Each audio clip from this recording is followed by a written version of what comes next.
Today, the sport of fencing. Ever thought about taking that up? Well, today we have a young man who is just 15 years old who is already a standout in his field.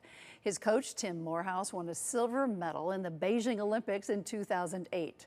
My guest is his student, Marcus Pinto of Greenwich. Marcus, welcome. Thank you. All right, so describe to me why you took up fencing in the first place. So it all started when my sister was watching a show called Miraculous Ladybug, and there was this one character who started doing fencing, and I was very intrigued by it, so I asked my mom to kind of search it up, and she found Tim Morehouse, and I started there, and I loved the sport ever since. So you started when? At what age? At around 10 years old. All right. You've already won 5 medals that we can see right here. Where was that? This was in Lima, Peru. It was the South American Championship. The best of all the countries in South America competed, and I came out on top in every category. Wow, and we're seeing you being lifted up in the air here, which is a pretty big deal. So do you hope to get to the Olympics? I really do. All right. I really do. Describe to me what types of equipment you use when you fence. Okay, so the main things are the saber and the mask. The mask is to protect you, and the saber is what you use to hit people. The electric equipment for the weapon I do is from the waist up, so you can hit anywhere from the waist up, and the rest is just white equipment. So you have the lame, which is the electric equipment, which goes over, and then under you have multiple white protective gears. How many hours a day do you practice? So now that I'm doing online school, I practice from 3 to 9, sometimes even more, every day, and then I do school in the morning, and it's basically a professional career at this point. Wow. Okay, do you have sponsors yet? Not yet. Okay, those are coming. Yeah. Describe to me, pick that up and show me what this mask is, and let me hold it.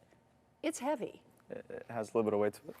So how you put it on is you take this strap off, you kind of adjust it, put it on, and then you fix it up, and you're ready to go. And that's the face protector. Yeah. All right, so when you fence, show me the stance that you start out in, and it's called a bout, correct? Yes, the matches are called bouts. Stand up, show me how you would start facing off against someone. Of course. So the ref would command you to get into on guard, which would be this position. Then he would ask if you're ready, and then he would say fence. So basically, the ref says on guard, you get in this position, your feet are shoulder width apart, 90-degree angle in between your feet, your blade is your 90-degree angle in your hand, your blade up, and then the ref says on guard, ready, fence, then you start. How long is a bout typically? So they're normally around 10 minutes. Saber is a lot faster of a bout. It goes up until 8. The first person to get 8 points, and then there's a 1-minute break where you get water, your coach talks to you for a minute, and then you get back and you fence until 15 touches. So, and normally it takes around 10-15 minutes. There are other weapons though, however, that take a lot longer. Saber is the fastest one. Foil, for example, there's 3-minute periods. Instead of going until 8, it goes until 3 minutes are up, and then you take 1 minute, and then another 3 minutes, and then you take 1-minute break, and then after the 9 minutes are up, then then the bout is over. How physically demanding is this? Are you exhausted after these bouts? Yes.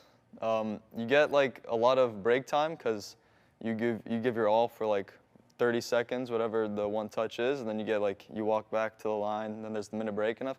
But it's a lot on the legs. It's a little bit less upper body, but a lot of legs, a little bit less stamina than for, let's say, soccer or something that you're running around all the time. But yeah, it's pretty physically demanding. And finally, what do you hope to bring to this country in fencing? Because I'm guessing it's more popular outside the United States. Am I right or wrong? Actually, the country I fence for, Brazil, is it's not very popular at all. The U.S. actually has some of the biggest tournaments, ranging in 300 to 400 people. The nationals for the U.S. are some of the biggest in the world, yeah. All right, so you have dual citizenship. That's why you do both. Yes. All right, we expect you, Marcus, to be at the Olympics as soon as you can. Thank you so much for coming on. Thank you very much. Really appreciate it, and continued success. And if you want to know more about Marcus Pinto of Greenwich and his already huge achievements in fencing, go to WTNH.com or the News 8 app. He's such a bright guy, and he's really talented. So he is well on his way to making an Olympic quest. His mom won many medals as a rhythmic dancer, a gymnast kind of thing in the Pan Am Games. So he's really from a family, and he's now being homeschooled so that he can put all of his time into this to try to make it to the Olympics. I wanted to see you put the mask We were really hoping you'd get in there and give him a little. Yeah, no, you know what? I leave that to the professionals, which at 15 he is. I not can me. see you doing that. I I'd could. pay to see that. I would too. I would.